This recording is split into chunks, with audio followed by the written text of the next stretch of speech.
გამარჯობა, მე ვარ ელენე და დღეს ვარ პანამა სიტიში. წაგიყვანთ 3 ლოკაციაზე, სადაც ძალიან გემრიელად შეჭამთ $10 და ინტერნეტში ეს ლოკაციები არ შეგხვდებათ ალბათ არც ერთ შეფასებაში, იმიტომ რომ ადგილობრივების საყვარელი ადგილია. ვიწყებთ ჩინური სამზარეულოთი, რომელსაც ქვია ლუნგფუნგის სასახლე და იმას თუ რატო ვიწყებთ საერთოდ პანამაში ჩინური სამზარეულოთი კვირა დღეს საუზმეს და რა გამოვიარეთ როგორც ემიგრანტებმა და რა სირთულეები ახავს ზოგადად ლათინურ ამერიკაში ემიგრაციას, მოგიყვებით ყველაფერს ერთად ამ ვიდეოში და ნახეთ ბოლომდე. ვეცადა რომ ისეთი ადგილები ამერჩია, სადაც მე თვითონაც არ ვარ ნამყოფი, რომ ახალი კერძები შევარჩიო და ახალი რაღაცები გავსინჯო და თან ისეთი ადგილები, სადაც თვითონ პანამელები დადიან. ამიტომ ეხლა ვართ გარეუბანში, ანუ გარშემო ვულკანიზაციები და რაღაცეებია, არაფერი ისეთი არ არის, მაგრამ კვირაობით თითქმის ყველა პანამელი ოჯახი ჭამს ჩინურ სამზარეულოს. იმიტომ რომ ჩინური და პანამური კულტურა ძალიან დიდი ხანია, უკვე 2 საუკუნეა, რაც დამეგობრდნენ. ეხლა შევიდეთ და რატო დამეგობრდნენ, მაგას მოგიყვებით თან. აი ესეთი ჩინური რესტორანი არის. და სხვათა შორის ეხლა არის შუა დღის პირველი საათი და წესით საუზმე და ბრანჩი ყველამ დაამთავრა, მაგრამ როგორც ჩანს, ჩემრეილი დაგვიანებულებით ბევრნი არიან. როგორც ხედავთ, სულ ოჯახები არიან, ამაში არ შემცევარ. ეხლა ვნახოთ, რისი ჭამა შემიძლია $10, იმიტომ რომ ბიუჯეტი ლიმიტირებულია. სხვათა შორის, ახალი ჩამოსულები რო ვიყავით პანამა სიტიში, საერთოდ არ ვიცოდით $10 თუ რამე შეგიძლია გეჭამა, იმიტომ რომ ძალიან ტურისტულ ან ისეთ ადგილებში დავდიოდით, სადაც პანამელები არ დადიან თვითონ და არც ვიცოდით ალტერნატივები თუ არსებობდა და ჩვენ YouTube არხთან ერთად აღმოვაჩინეთ პარალელური ცხოვრება პანამა სიტიში. ერთი რჩევა, პანამაში ყოველთვის ცხელა 30 გრადუსია, შიგნით კიდევ ყველგან ცივა, ამიტომ აუცილებლად წამოიღეთ ხოლმე რამე, რომ არ შეცივდეთ და არ გაცივდეთ. რა კარგი კვირა დღე არის. ზუსტად ისეთი ადგილი იყო, როგორც წარმოვიდგინე სურათებში, რომ იქნებოდა. ესეთი საკმაოდ გაცვეთილი მენიუა, მაგრამ $10-იანი ლოკაციაა, ბევრი ხალხია ჭამს, ამიტომ დიდი მოლოდინები არ მქონდა ეხლა რომ სუპერ გაპრენჭური ადგილი იქნებოდა, მაგრამ კარგი ადგილია. მენიუ არის 90%-ით ჩინური, კლასიკური ჩინური და არა როგორც მაგალითად საქართველოში შეცვლილი ჩინური, თუმცა აქვს 10% კარიბულ პანამური გავლენები. ეხლა special menu არ გვინდა, 2 ადამიანზე არ გვინდა, გუგა გაციებულია და ამიტომ მე მარტო ვარ, შესაბამისად 2 ადამიანზე არ ავიღებ არაფერს. ჯერჯერობით $10-იანს ვერაფერს ვერ ვხედავ, რაც მომწონს $33 და რაღაცეები ის ეს ხორცები, მაგრამ არა უშავს. ხა მოგიყვებით, საერთოდ რატომ მოვედი ჩინურ რესტორანში. პანამაში ძალიან ბევრი ჩინელი ცხოვრობს, ოღონდ ისინი უკვე იდენტიფიცირდებიან როგორც პანამელები. ანუ იძახიან რომ ვართ პანამელები, შეხედავ ჩინელს გავს ოღონდ და მე გეტყვიან რომ როდესაც 1-2 საუკუნის წინ ჩემი წინაპრები ჩამოვიდნენ. უმრავლესობა ჩინელების აქ ჩამოვიდა, როცა იყო ამერიკაში ოქროს ციებ-ცხელება და პანამიდან ანუ გადადიოდნენ ამერიკაში, იმიტომ რომ აქ გაიყვანეს რკინიგზა, რომელიც აკავშირებდა ატლანტიკის ოკეანეს და წყნარ ოკეანეს და დაახლოებით 6 თვეს ზოგავდნენ, რომ გემით არ შემოეარათ ამ ყველაფრისთვის. და მე უკვე ჩამოვიდნენ პანამის არხის მშენებლობის დროს და აი მართლა ძალიან ისეთი დიდი გავლენა აქვს მოკლედ ჩინეთს პანამაზე. ძალიან დიდი ჩაინათაუნი გვაქვს, სადაც საერთოდ ერთი წარწერაც არ არის ინგლისურად ან ესპანურად. ეხლა ნახავ საერთოდ ვიდეო როგორ იწერს. ხმა არის თუ არა და მე თან საჭმელი მოვა, დაგათვალიერებინებთ, რა მოვა, დავაგემოვნებ და თან მოგიყვებით როგორი რთულია ემიგრაცია განსაკუთრებით, როცა ხარ 13,000 კილომეტრით შორს. ხშირად ვერ ჩადიხარ საქართველოში, იმიტომ რომ ძალიან შორს არის და თან ძალიან ძვირია და დასაორგანიზებლადაც არ არის მარტივი, რომ 24 საათი გზაში იყო, ანუ რაღაცები უნდა გადადო. ჟასმინის ჩაი მოგვიტანეს. აღარ კომპლიმენტია რესტორნისგან, ჩემი თავის ხელად ჩაიდინე და შიგნით მართლა აი არ ვიცი. გამოვაჩენ თუ არა, აი ჟასმინის ფოთლები ყრია. და უკვე მივირთვე და ძალიან გემრიელის არის და ხალხის ნაკადი არ ჩერდება და არ ჩერდება, რაც ძალიან მაგარია. მაგარია, რომ ესე კარგად მუშაობენ, იმიტომ რომ ვიცი როგორი რთულია რესტორნის საქმე. სიმართლე რომ გითხრათ, რომ ცოტა რომ ესეთი რთულია, მე ყოველ შემთხვევაში ვეცდებოდი, რომ არ მივიღო მონაწილეობა და გუგას მარტო გაეკეთებინა და არ გამოვთქვამდი ინიციატივას, რომ გინდა თუ არა მეც დაგეხმარები და აბა ის როგორ ხდება და ეს რაღაცა ძალიან რთულია რა მოკლედ სარესტორნო ბიზნესი თან უმეტეს ალკოჰოლიც თუ გაქვს უცხო ქვეყანაში თუ ხარ პირველ რიგში გეტყვით რომ აქ წამოსვლა ისე რომ შენ უკვე წინასწარ არ იცოდე რას გააკეთებ ან არ გაქვს სამსახურის შემოთავაზება ან არ გაქვს კონკრეტული არ ვიცი თანხა რომ დაიწყოთ ბიზნესი არის უაზრობა აქ ესე წამოხვიდე და ვიპოვნი სამსახურს არ არის იმიტომ რომ ყველგან მოითხოვენ ესპანურს რაც არის ესეთი ლოკალური ბიზნესები და საერთაშორისო ბიზნესები რაც არის ძირითადად იმათ ჩამოყავთ უცხოელი თანამშრომლები და ჩემი შემთხვევაც იყო ეგ ანუ ჩვენ პანამა ემიგრაციის მიზნებისთვის ავარჩიეთ არა იმიტომ რომ ჩვენ გვინდოდა ემიგრაცია კონკრეტულად პანამაში ან ზოგადად საქართველოდან წამოსვლა არამედ იმიტომ რომ სამსახურიდან ქონდა ძალიან კარგი შემოთავაზება და მათ უზრუნველყვეს ჩვენი ერთი წლის ცხოვრების ხარჯი, მანქანის ხარჯი, ძალიან კარგი სახელმწიფო შეთავაზება, ბენეფიტები, ფრენა, დოკუმენტები, მოკლედ ყველაფერი რა.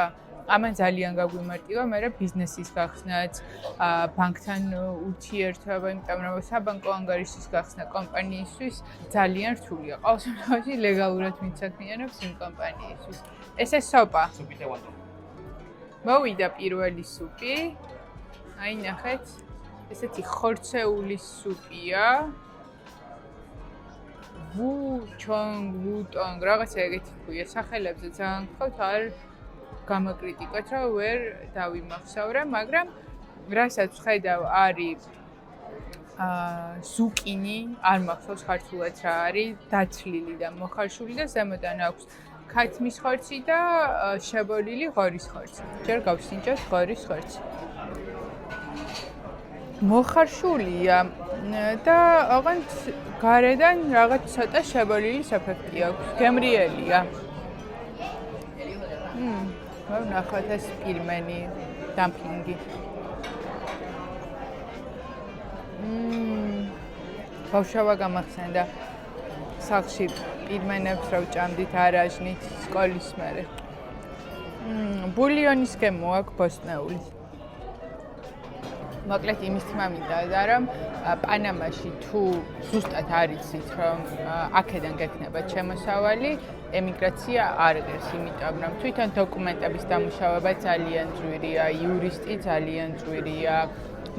დოლარი არის ვალუტა. ჩვენი რეკომენდაცია ერთსულოვანი, რომ ჯობს აქ მოგზაურობა არის კარგი ქვეყანა მოგზაურობისთვის, მაგრამ ემიგრაციისთვის არის ძალიან რთული და ბიზნესის საკეთებლადაც არის ძალიან რთული, არ არის ისეთი მეგობრული და მარტივი გარემო, თუნდაც საქართველოში როგორცაც ვარ შეჩვეულები. მოიტანეს ჩემი კომბო კერძი, ეს არის ღორის ხორცი, მე მგონი იგივე ტიპის რაც სუპში მქონდა, ბოსტნეული და თეთრი ბრინჯი შემწვარი კვერცხთან ერთად. ესე იგი, ეს კერძი გამომივიდა 8.50, სუპი გამომივიდა 2.50, იმიტომ რომ პატარა ავიღე და ჩაი მომიტანეს უფასოდ. ანუ ძალიანაც არა ვცდი, სადღაც $11 ჩავჯერდი და ნამდვილად დანაყრდებით, თუ საუზმისთვის მოხვალთ და 2-3 საათი არაფერი აღარ მოგინდება. სხვა შორის ფიქრობდი, რომ ამის მერე აქ ცოტა შევჭამხა და პირდაპირ ხო არ წავიდეთ ხო სადილის ადგილას ხო, მაგრამ რაღაც ძალიან ნოყიერი გამოდის ეს ყველაფერი, ამიტომ შუალედურად დავლიოთ ყავა ან მაჩა. პანამაში ორივე ძალიან პოპულარულია და სპეციალური ქოფიშოპები არის და მერე წავიდეთ სადილზე და სად უკვე მე მოვიფიქრე, მაგრამ არ გეტყვით. უგემრიელესია. როგორც ქართველი, ისე შევჭამ ჩინურს. ბრინჯი კვერცხთან ერთად სტანდარტულია, შემიძლია ვთქვა, რომ საქართველოში უფრო გემრიელიც მიჭამია. ძალიან გემრიელი ხორცია, ძალიან გემრიელად მომზადებული ღორის ხორცია. ეხლა მე დავამთავრებ ამის ჭამას და მერე წავალთ შემდეგ ლოკაციაზე. დედაჩემმა რომ არ ინერვიულოს, რომ ამ გოგომ ისევ დაარღვიაო თავის კვების რეჟიმი და აიწყვიტაო, აი დედა ესეც დავტოვე. მარტო ხორცი ვჭამა და ცოტა ხოცნეული. თითქმის ნახევარი კუჭით გავდივარ. მოკლედ ჩემი ასკეზის ფარგლებში რჩები, ვაგრძელებ მეტნაკლებად ჯანსაღყვებას, ვიკლებ წონას, ვუბრუნდები საკუთარ თავს და თან გაჩვენებთ, სად შეიძლება ჭამა პანამაში. რა ვქნა მეტი, თან ემიგრაციაში ვარ, რომელიც ძალიან რთულია, ამიტომ გამოგვიწერეთ, იმიტომ რომ თქვენი მხარდაჭერა და გამოწერა ნიშნავს, რომ მოგწონთ იმას, რასაც ვაკეთებ და ეგ ჩვენთვის დიდი мотиваციაა, რომ გავაგრძელოთ ყოველკვირეულად ვიდეოების გადაღება. ეხლა ვართ კალე ურუგვაიზე, რომელიც ადრე იყო პანამას სიტის ყველაზე ცენტრი, ოღონდ გართობის თვალსაზრისით, კაფე, რესტორნები, კლუბები, ყველაფერი აქ იყო. დაახლოებით 20 წელია, რაც მიივიწყეს ეს ადგილი და ეხლა ნელ-ნელა იხსნება ახალი ლოკაციები. მე ძალიან მომწონს ეს ქუჩა, ეხლა მივდივართ სისუში, რომელიც არის ჩემი საყვარელი ადგილი ყავის და მაჩას დასალევად. მე ოღონდ არც ერთი არ მიყვარს დიდად, მაჩა მიყვარს, მაჩას ავიღებ, მაგრამ ძალიან კარგი ისტორია აქვს ამ ადგილს და პლუს ერთ მაჩაში შეგიძლია მთელი დღე coworking-ად გამოიყენო და ინტერნეტიც ძალიან კარგია და კარგი გარემო და თან ამ უბანსაც დაგათვალიერებინებთ, იმიტომ რომ ჩვენმა გამომწარებმა უკვე იცით, ვინც ახლები ხართ, შეიძლება არ იცით, რომ გვინდა ლამროს ახალ ლოკაციაზე გადატანა, რომ უფრო ადგილობრივებისთვის იყოს მოსახერხებელი ჩვენთან სიარული და ერთ-ერთ ლოკაციად განვიხილავთ კალე ურუგვაისაც და დაგათვალიერებინებთ რა სიტუაციაა და დაგვიწერეთ კომენტარებში თუ მოგწონთ აქაურობა და თუ უნდა განვიხილოთ ერთ-ერთ ჩვენ ლოკაციად. ეხლა პირდაპირ ვერ გადავიღებ აქ, იმიტომ რომ ბევრი ხალხია და ყველა მუშაობს, მაგრამ დაახლოებით ჩემს უკან სივრცეს აღიქვამ.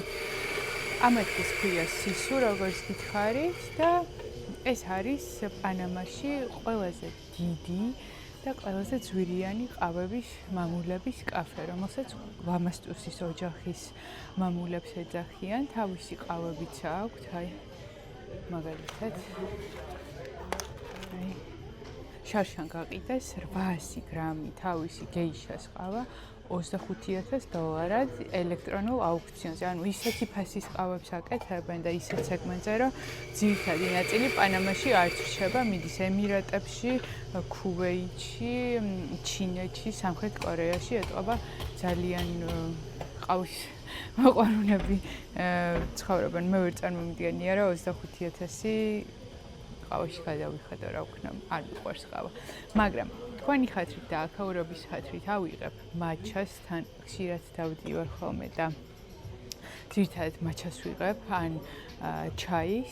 $10 მაჩა, ყავა და დესერტი, ანუ ან ყავა, ან დესერტი უეჭველი მოგივათ. თან არის ახლოს ძალიან ტურისტულ ადგილებთანაც არის ახლოს ქალაქის ახალ ცენტრთან, ამიტომ აქედან გამომდინარე ძალიან მაგარი ადგილია, რომ მოხვიდეთ, სუბუქილანში გქონდეთ ან საუზმე, ეხლა შევუკვეთავ, აქ წინასწარი ხთი, იმიტომ რომ აი მართლა coworking-ის space-ია. No, I'm good. coworking-ის სისტემა სავით არის რა. მოდიხარ, ესეც კიდე იღებ, არავინ არ გიყურებს რაღაც ჩემარცხვენელი მზერით, რომ რატო აიღე მარტო ყავა, მთელი და მუშაობ. უცხოელი თუ ხარ, მით უმეტეს კაია, თან პანამა სიტიში coworking-ები ძალიან ძვირი ღირს, აი დღეში $80 არის საშუალო ფასია და ეს ძალიან კაი, ახლა შევეტრიალებ კამერას, დესერტებს გადავიღებ და თან სივრცეს ვუცბად. I can ask you something. That is your native language. Yes. Yes. Yes. Is which country? Georgia, country in Okay. Europe. Georgia. Wow. Yeah. Is You know they sound Turkey, where is Turkey, Yeah. Russia? It's between Turkey and Russia. I think from Georgia is Ilya Topuria. Yes, UFC, El Matador. Right? Yes, and Merab Dvalishvili, the machine. Yeah. Yeah. That's a really good. Yeah, we are very strong in UFC. I'm really curious about that. I have for- Georgian restaurant here in Panama. Yeah, that's yes, good. in Casco. In Casco. Yes, Which name? Lamro. Lambro. If Okay. you Google, you can easily find there's only one Georgian restaurant in Panama. Yeah. ჩვენი სპორტსმენები ყველგან გვასახელებენ და ძალიან მაგარია. აი სივრცე ჩემს უკან ნახეთ, რომ ხალხმა შენიშვნა არ მომცეს, რატომ იმეშვებია, რა ქვია, გვიღებო და ეხა დესერტები მოიცადეთ. აი ეს დესერტები ყველაფერი ღირს 5-6 დოლარი, არ ვიცი ესე გადათრებული რატო გარეთ არის ღრუბელი და კამერა ეტყობა ესე აღიქვამთ. ეხა კადრში გოგოს თუ ხედავთ, რომელსაც ძაღლი უჭირავს, ეგ არის ჩვენი რესტორნის ფართის მესაკუთრის წარმომადგენელი, რომელსაც 2 კვირაა ვწერ რაღაც გარკვეულ საკითხებზე და პასუხს არ მცემს რა და ადრე ანუ ძალიან სწრაფად წერდა ხოლმე პასუხებს და აქ შემხვდა შემთხვევით. არ მithქვამს რატო არ მწერ პასუხს, ხო დაიბნა, მაგრამ არ ვიცი, საქართველოში ხდება ეგეთი რაღაცაები, აქ პანამა სავსეა უცნაურობებით და მაგიტომაც არის აქ რთული ემიგრაცია. ახლა მე ჩემი მაჩა ვუთხარი წასაგებად, იმიტომ რომ მომაფიქრდა, სად შეიძლება წაგიყვანოთ, რადგან არასრული 10 დოლარი დავხარჯე აქ დესერტი არა ვიღე. მაჩა თუ არ ვსდები 3.5 და იმას ვიზამ, რა ქვია, რაც მაგბიუჯეტით საჭმელს არა, მაგრამ რაღაცას განახავთ, რაც მე ძალიან დიდი ხანია მაინტერესებს და არ ვიცი, სულდებ არ მივდივარ რაღაცათან, მეგობარი არ მყავს ესე აქ არავინ და გუგას დიდაც არ აინტერესებდა რომ წამომყოლოდა და ამიტომ გადავდე და ეხლა თქვენი ხართ წავალ და მოკლედ რაღაცას დაგათვალიერებინებთ რა.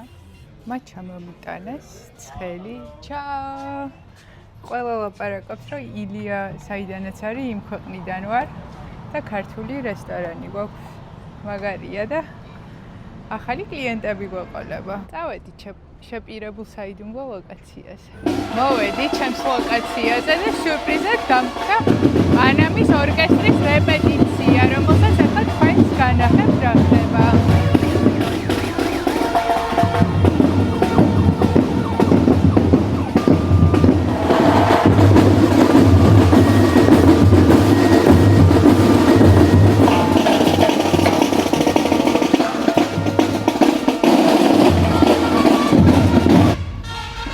ჩემს ლაპარაკს აზრი არ აქვს, მაგრამ შენობიდან გამომდინარე ალბათ მიხვდებით, რომ ხელოვნებასთან დაკავშირებულ ადგილას მოვედით, რომელსაც ჰქვია პანამის თანამედროვე ხელოვნების მუზეუმი. არ მინახავს წინასწარ რა გამოფენაა, ვნახე რომ მუშაობს და 10 დოლარში მაჩასთან ერთად ჩავატიოთ, მოდი თანამედროვე ხელოვნების მუზეუმის მონახულებაც. იმედია შიგნით გადაღება შეიძლება. როგორი ორკესტრი დამახვედრეს პანამელებმა, რომ ამაღლებული განწყობით შემოსულიყავი, ეგ თქვენს ნახეთ და ძალიან მაგარ ხასიათზე ვარ ვიყავი, მაგრამ ეხა უკეთესზე. შემოვედით, შემოსვლა ღირდა 5 დოლარი, თან მეორე ფილიალიც ქონიათ და 15 დღე შემიძლია, რომ იქაც გამოვიყენო და აქ ნაკლებს ვისაუბრებ. არა, რა დავისაუბრო ნაკლები, უნდა მოგიყვეთ ჩემ პანამურ გამოცდილებებზე და თან დაგათვალიერებინებთ რა ხდება. მოდი ჯერ სივრცით დავიწყოთ. კედელზე რაც არის გაკრული ნეიროგრაფიკას გავს. ღამურები, რომლებიც ბევრი არიან პანამაში, ეს ალბათ უძველესი ღამურები არიან. ნახეთ, როგორი გაქვავებულია, ქვაშია. პირველი სართული არ მომეწონა, მე იქ ვერც მეცნიერება დავინახე დიდად და ვერც ხელოვნება, თუმცა ეს ჩემი სუბიექტური აზრია. ეხლა ავდივარ მეორე სართულზე, სადაც იმიგრაცია და იმიგრანტების მიერ შემოტანილი კულტურის ელემენტები უნდა დავხვდეს და სივრცე საინტერესოა უკვე მოიცადეთ.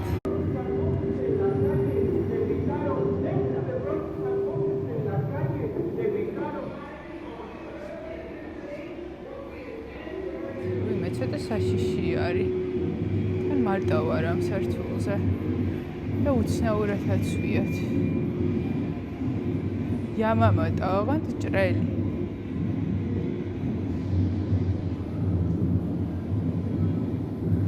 მუზეუმში სკამი არსად არ არის, რომ დავიჯდა და ისე გავაგზავნე ვიდეოს ჩაწერა, ამიტომ ძირში ვარ, აკრძალული არ არის, არც გადაღება არ არის აკრძალული.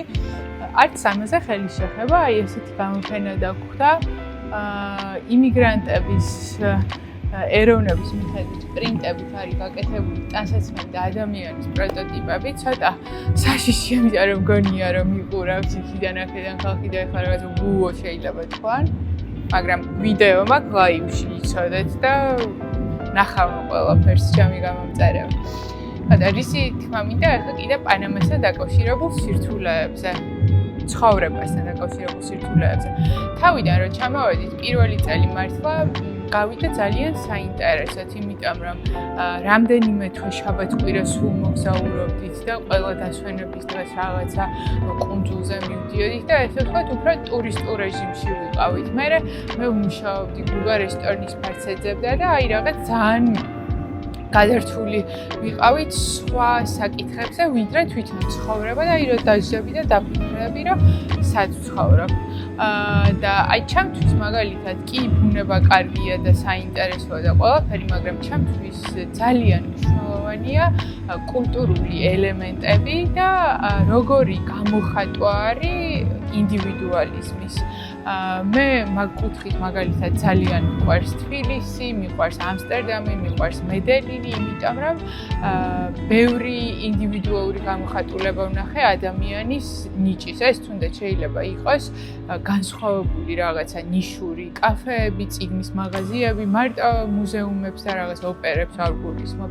მაგრამ ჩემთვის ყოველთვის ესაა მოგზაურობდი, ну რა ვიცი, მუზეუმები მიყვარს, ის ტიპი არ ვარ ახლა რომ ნახატთან დავჯდე 4 საათი და ვიფიქრო სიღრმეებზე და ასე შემდეგ, მაგრამ ნამდვილად მიყვარს კარგი მხატვრობა, ჩემი გადმოსახედიდან რაც არის კარგი მხატვრობა, მიყვარს მუსიკა, სხვადასხვა ესე ვთქვათ, მუსიკალურ ივენტზე წასვლაც, მაინც ელექტრონულსაც არ გულისხმობ, სხვადასხვას რა არ აქვს მნიშვნელობა. და ეს კულტურული ელემენტები ძალიან აკლია რა აქაურობას, იგივე მუსიკალური ღონისძიებები.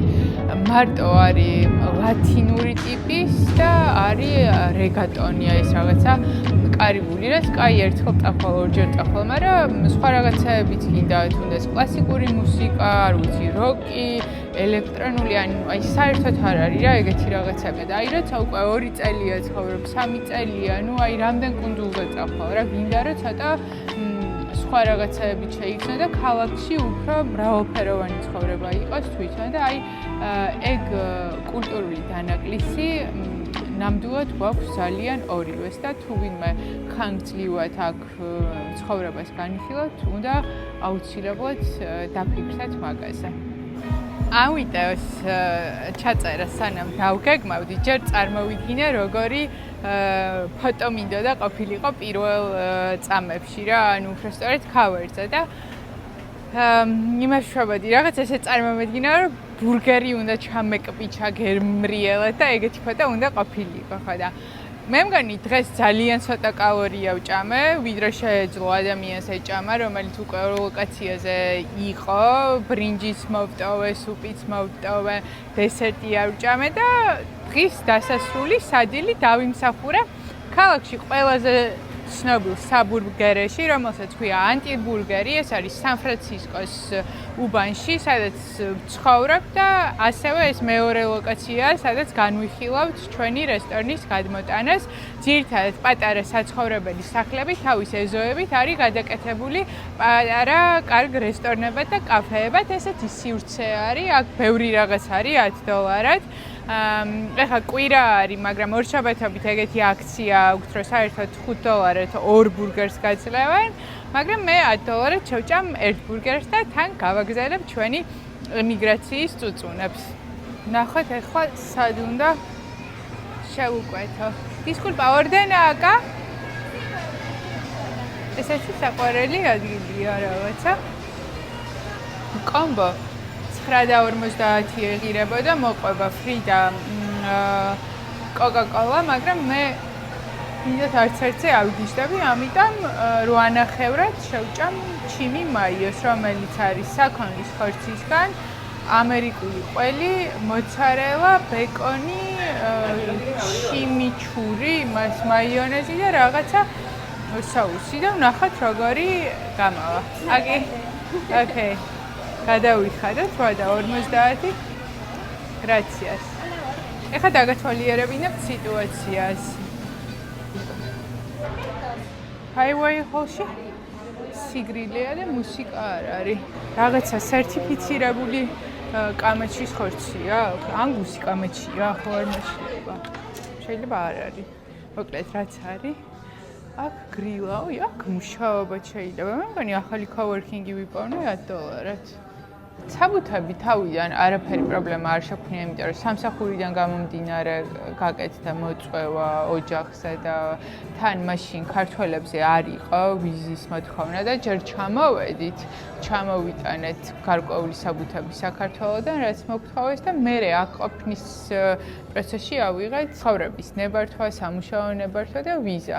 მაგრამ ეხლა ეს ყველაფერი შეიცვალა იქიდან გამომდინარე, რომ პანამაში რადგან უვიზო რეჟიმი იყო, ბევრი ქართველი არალეგალურად ჩამოდიოდა და აქედან მერე მექსიკამდე სხვადასხვა ქვეყნის გავლით არალეგალურად გადადიოდა აშშ-ში და აშშ მოითხოვა, რომ პანამაშიც სავიზო რეჟიმი ყოფილიყო და მოკლედ პანამიდან მექსიკამდე ყველა ქვეყანა გთხოვს ვიზას, რომ აი ვერცერთში ვერ ჩავიდეთ ქართველები უვიზოთ, რომ ამერიკაში არ მოხდეს საძღვრის კვეთა. ამიტომ ეხლა ესე რომ მოინდომოთ, ჯერ ვერ ჩამოხვალთ, უნდა აიღოთ ვიზა, ან აშშ-ის ვიზა უნდა გქონდეთ, ან დიდი ბრიტანეთის, ან ევროკავშირის. მოკლედ ესეც გართულებულია იმასთან შედარებით, ვიდრე ჩვენ დროს იყო და აშშ-დან თუ ყავს გამომწერები, დაგვეთანხმებიან, რომ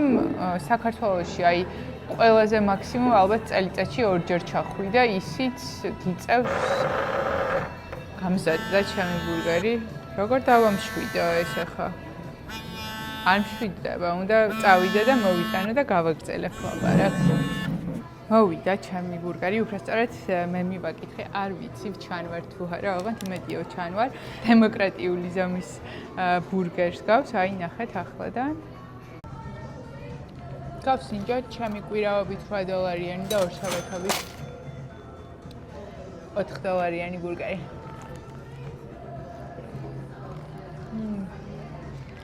ბეკონი არის ცოტა მშრალი. აი ბოლომდე შემწვარი, მე არ მიყვარს ბოლომდე შემწვარი იყოს, თუმცა არაფერი ზედმეტი არ აქვს, მე არ მიყვარს ეს ხახვი და სალათის ფუცელი და მიყვარს ხორცის და ყველის კომბინაცია და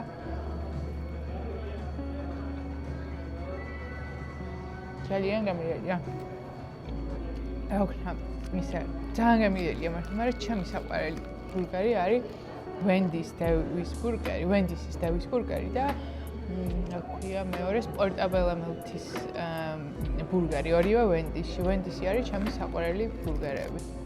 ხო და რას ვამბობდი, რომ ესე შორს რო ხართ 13,000 კილომეტრის მოშორებით და თითო ჩასვლა 2 ადამიანზე 10,000 $, ჯდება მარტო ბილეთი, აკლიმატიზაცია, მერე ის 24 საათი რო გზაში ხარ, მე ყოველ შემთხვევაში ყოველჯერზე ავად გავხდი და 2 კვირა მჭირდებოდა თბილისში აკლიმატიზაცია რო გამეარა და მე აქ რო ჩამოვდიოდი, კი ჩვეულებრივად ვიყავი და კარგად და არაფერი, მაგრამ აი ეგ ნამდვილად დასაფიქრებელია ემიგრაციაში, რამდენად შორს წახვალ შენი ქვეყნიდან, თან თუ გინდა რომ შენ ქვეყანაში იარო. მერე კიდევ აქ როგორც გითხარით, თუ არ გაქვთ საქმე, ძალიან რთულია.